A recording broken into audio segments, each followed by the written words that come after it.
यार कैसे हैं आप? आदाब, सत श्री अकाल। एलिमेंट्स के बारे में बातचीत हो रही थी। एलिमेंट्स नेचर में बहुत सारे हैं, 114 114 से ज़्यादा। हर एलिमेंट का अपना एक यूनिक सिंबल होता है, हर एलिमेंट का अपना एक यूनिक एटॉमिक नंबर होता है। मे गॉड ब्लेस अस, हमें सिर्फ याद करने हैं 1 से लेकर 20 तक के एलिमेंट्स के नाम, उनके सिंबल्स, उनके एटॉमिक नंबर्स। और हमें याद रखना है हर एलिमेंट के एटॉमिक नंबर के बराबर ही उनमें इलेक्ट्रॉन्स होते हैं और प्रोटॉन्स होते हैं। और हर एलिमेंट का अपना खुद का एक एटॉमिक मास, या जिसे हम मास नंबर भी कहते हैं। और एक एलिमेंट के अंदर, उसके एटम के अंदर एक सब एटॉमिक पार्टिकल और होता है जिसे आप कहते हैं न्यूट्रॉन्स। तो अगर मैं नट शेल में एक वर्ड में कुछ एक सेंटेंस में कहूँ तो मैं कह सकता हूँ कि हर एटम के अंदर 3 तरह के सब एटॉमिक पार्टिकल होंगे, इलेक्ट्रॉन, प्रोटॉन्स और न्यूट्रॉन्स। इलेक्ट्रॉन्स जो कि नेगेटिव चार्ज के पार्टिकल्स, प्रोटॉन्स जो कि पॉजिटिव चार्ज के पार्टिकल्स, न्यूट्रॉन्स जो कि नो चार्ज पार्टिकल्स। अगर मैं इलेक्ट्रॉन्स और प्रोटॉन्स की बात करूं तो वो एटॉमिक नंबर के बराबर होंगे। शायद इसीलिए एटम न्यूट्रल चार्ज का होगा, बिकॉज एक एटम में नंबर ऑफ इलेक्ट्रॉन्स और नंबर ऑफ प्रोटॉन्स इक्वल होते हैं। इसीलिए मैग्नीट्यूड नेगेटिव चार्ज का और मैग्नीट्यूड पॉजिटिव चार्ज का इक्वल होता है और एटम इलेक्ट्रिकली न्यूट्रल होता है। अब हर एटम के सेंटर में एक पॉजिटिव चार्ज का स्फीयर होता है जिसे आप और मैं न्यूक्लियस कहते हैं। उसमें 2 चीजें होती हैं, neutrons, protons. Nucleus positive charge, electrons, protons, neutrons. अब सवाल खड़ा होता है कि एटम के अंदर ये कहाँ होते हैं? इलेक्ट्रॉन्स होते हैं शेल्स में। साइंटिस्ट हुआ करते थे नील्स बोहर, जिन्होंने बताया कि हर एटम के अंदर शेल्स होती हैं। एटम के अंदर स्पेशलाइज्ड डिस्क्रीट ऑर्बिट्स होते हैं जिन्हें शेल्स कहते हैं। शेल्स होती हैं K, L, M और N। हर शेल के अंदर कुछ ना कुछ इलेक्ट्रॉन्स आते हैं। K शेल में 2, L में 8, M में 8, बाकी बचे N में। जब हम ये लिखते हैं कि कौन सी शेल में कितने इलेक्ट्रॉन्स आते हैं, उसे हम कहते हैं इलेक्ट्रॉनिक कॉन्फ़िगरेशन। और जब हम इसे डायग्रामेटिकली बनाते हैं तो उसे हम कहते हैं एटॉमिक स्ट्रक्चर। Atomic structure. आगे बात करते हैं, हर एटम की लास्ट शेल को कहते हैं वैलेंस शेल। उसमें जो इलेक्ट्रॉन्स होते हैं उसे कहते हैं वैलेंस इलेक्ट्रॉन्स। लेकिन अगर आपको किसी भी एलिमेंट का इलेक्ट्रॉन डॉट स्ट्रक्चर बनाना है तो आपको कैसे बनाना है? आप उस एलिमेंट के सिंबल के पास, उसके आसपास उतने डॉट लगा दो जितनी उसकी लास्ट शेल में इलेक्ट्रॉन्स हैं, तो बन जाएगा इलेक्ट्रॉन डॉट स्ट्रक्चर। आगे, हर एलिमेंट की अपनी खुद की एक वैलेंसी होती है। वैलेंसी का मतलब क्या होता है? हर एटम चाहता है कि उसकी outer most shell, valence shell या फिर ऑक्टेट कंप्लीट होनी चाहिए। अगर K है तो K 2 है, खुश हो। K L M है तो K L M पूरी भरी हुई हो। उसके लिए चाहे वो कुछ भी कर सकता हो, चाहे वो अपने इलेक्ट्रॉन किसी को देना चाहे तो दे, यानी कि लूज करे, लेना चाहे तो ले, यानी कि गेन करे, और नहीं तो अपने इलेक्ट्रॉन दूसरे एलिमेंट के साथ शेयर भी कर सकता है। ये किस पे डिपेंड करता है? वो कितने देगा, लेगा या शेयर करेगा। दैट ऑल डिपेंड्स कि उसकी आखिरी शेल में कितने इलेक्ट्रॉन्स अवेलेबल हैं।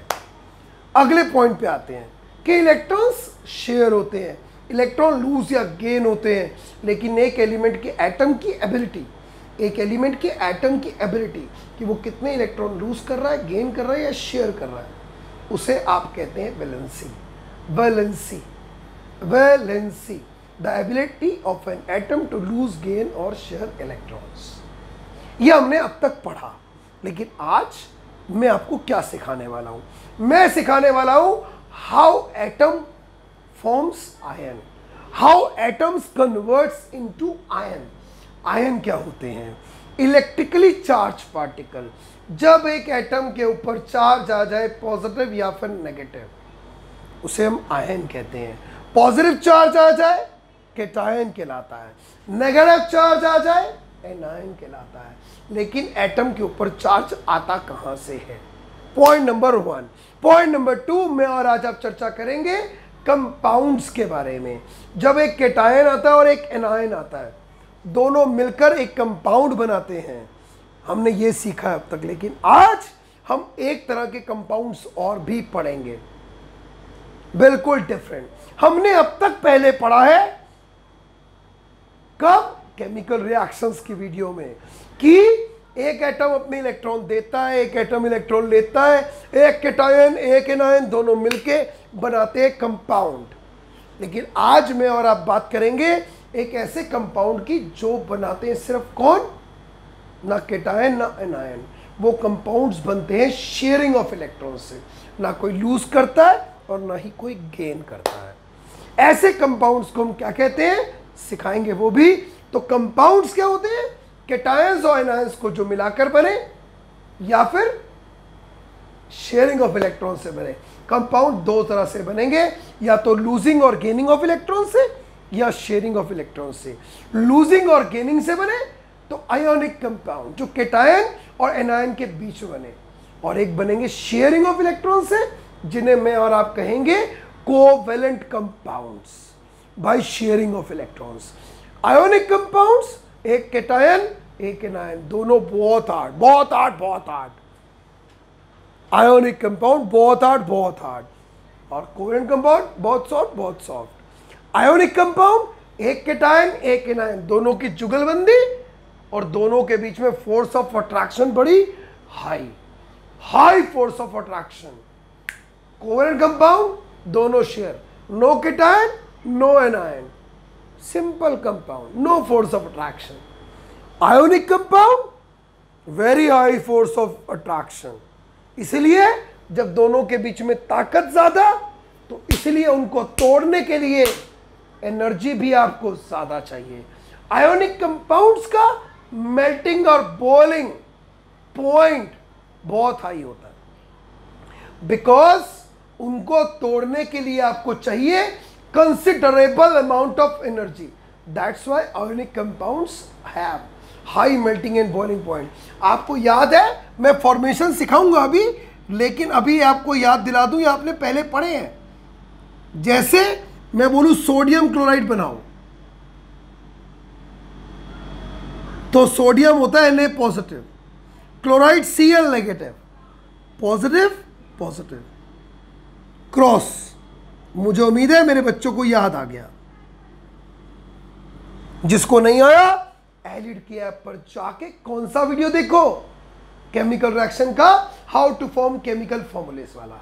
अब ये बन गया सोडियम क्लोराइड, एक इसमें कैटायन है एक एनायन है, दोनों मिलके बना आयोनिक कंपाउंड, या फिर इसे कहते हैं इलेक्ट्रोवेलेंट कंपाउंड। इनके बीच में फोर्स ऑफ अट्रैक्शन बहुत आई, क्योंकि पॉजिटिव नेगेटिव अट्रैक्ट करते हैं।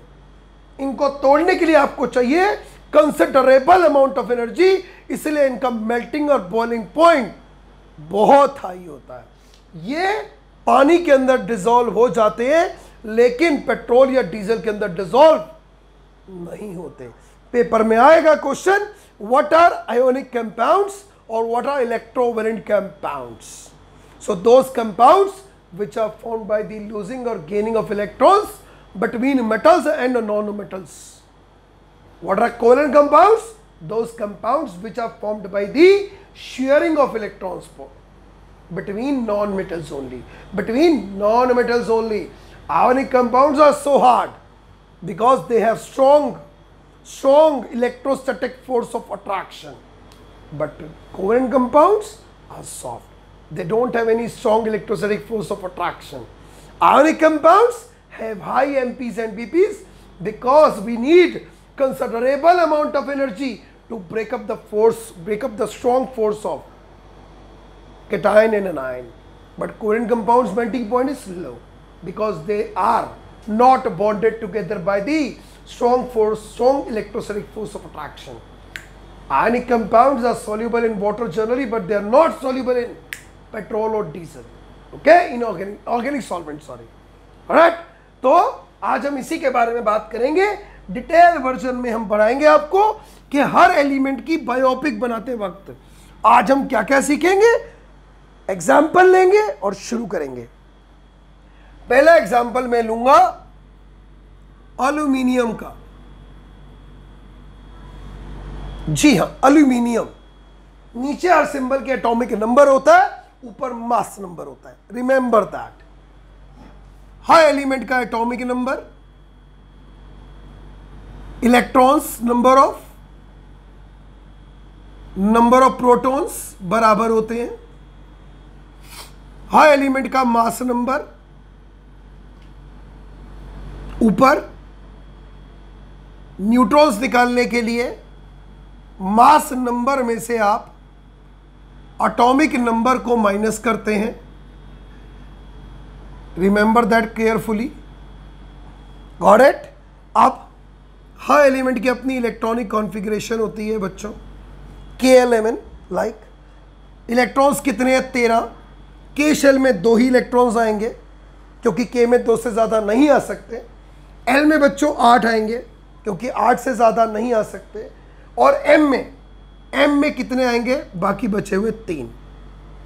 लास्ट शेल में आए 3 इलेक्ट्रॉन्स, तो वैलेंस शेल में 3 इलेक्ट्रॉन्स आए। ये बन गया एल्यूमिनियम का electron dot structure. This is the electron dot structure of aluminium. Now आगे इसका एटॉमिक स्ट्रक्चर कैसा होगा? हर एटम के सेंटर में एक न्यूक्लियस होता है, उसमें न्यूट्रॉन्स और प्रोटॉन्स होते हैं। न्यूट्रॉन्स कितने हैं? 14। प्रोटॉन्स कितने हैं? 13। ये न्यूक्लियस हो गया पॉजिटिव चार्ज का। ये शेल्स होती हैं। पहली शेल के 2 इलेक्ट्रॉन्स, अगली शेल एल 2, 3, 4, 5, 6, 7, 8 और लास्ट शेल एम 1, 2, 3।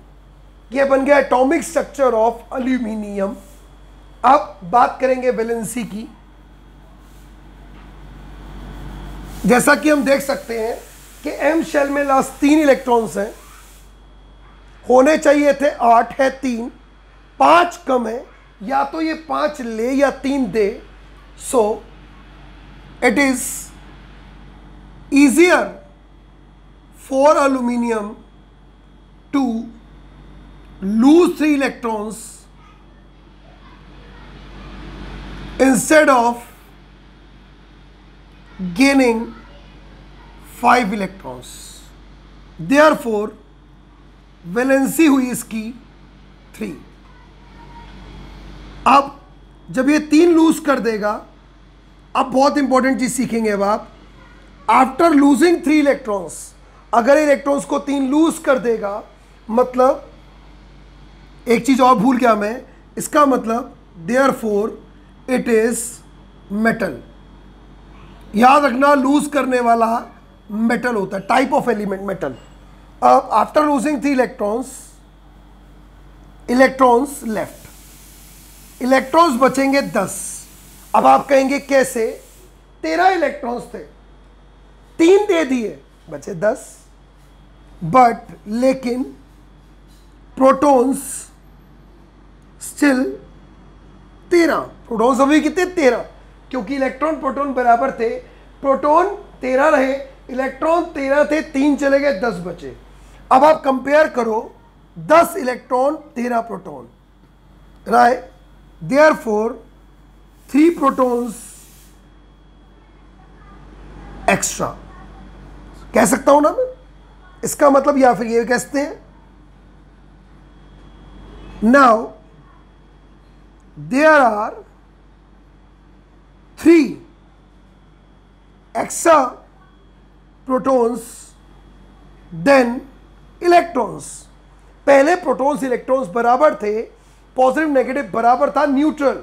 लेकिन अब ऐसा नहीं है। अब क्या हो रहा है? अब प्रोटॉन्स ज्यादा है। सो Al यानी कि aluminium atom forms Al3 positive. इसका मतलब जो पहले एल्यूमिनियम क्या था? Atom, forms cation. अब एलिमेंट क्या बन गया? एटम कन्वर्ट होके बन गया केटायन, क्योंकि 3 इलेक्ट्रॉन ज्यादा है। अब क्योंकि जैसे कि इसने इलेक्ट्रॉन को लूज किया है, तो एल्यूमिनियम फॉर्म आयोनिक कंपाउंड्स।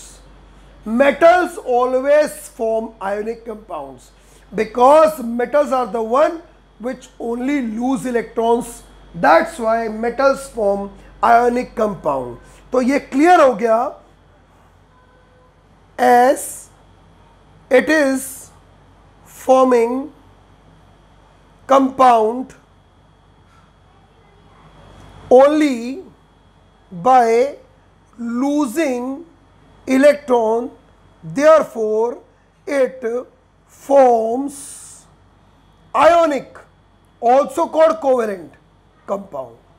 तो ये बनाएगा कौन सा compound? Ionic compound, ionic compound. So this is the complete biopic. इसमें एक चीज और रह गई, हाँ भैया रह गई, क्या? Period and group in modern periodic table. Period, number of shells कितनी है? As there are 3 shells, so it belongs to third period. Next group, कितने लास्ट शेल में? 3, it belongs to 13th group, 13th group, 13th group third period में। Even you can check on your page number 86 by pausing me, टाउन pause करके मुझे देख सकते हो। This is the biopic of aluminium. ये aluminium की बायोपिक है, अकेला एल्यूमिनियम नहीं है। एक एलिमेंट और लूंगा जिसकी बायोपिक मैं आपको बनाकर दिखाऊंगा। तो चले शुरू करते हैं। Oxygen 816 atomic number, number of electrons, number of protons 8, mass number 16, number of neutrons, mass number में से एटॉमिक नंबर को माइनस कर दो बच्चों, 8, electronic configuration 2 6, period second, group 16th, got it? Electron dot structure, O के पास 6 dot, ठीक है। एटॉमिक स्ट्रक्चर, एटम के सेंटर में nucleus, neutron proton 8 8, shell number 1 के 2 इलेक्ट्रॉन्स, शेल नंबर 2 2 3 4 5 6 7 8, 8 तो है ही नहीं, 6 है बस, got it? So this is atomic structure of oxygen. Now valency, last shell में कितने? 6. It is easier for oxygen to gain 2 electrons instead of losing 6. Therefore valency is equal to 2. After gaining, जब gain करेगा 2 electrons, electron becomes, पहले कितने थे electron? 8, अब हो जाएंगे 10। प्रोटॉन कितने थे? 8, but protons still 8, so 2 electrons are more than protons. 2 electron ज्यादा है, मतलब 2 नेगेटिव ज्यादा। So oxygen forms O2 negative, atom forms anion, right?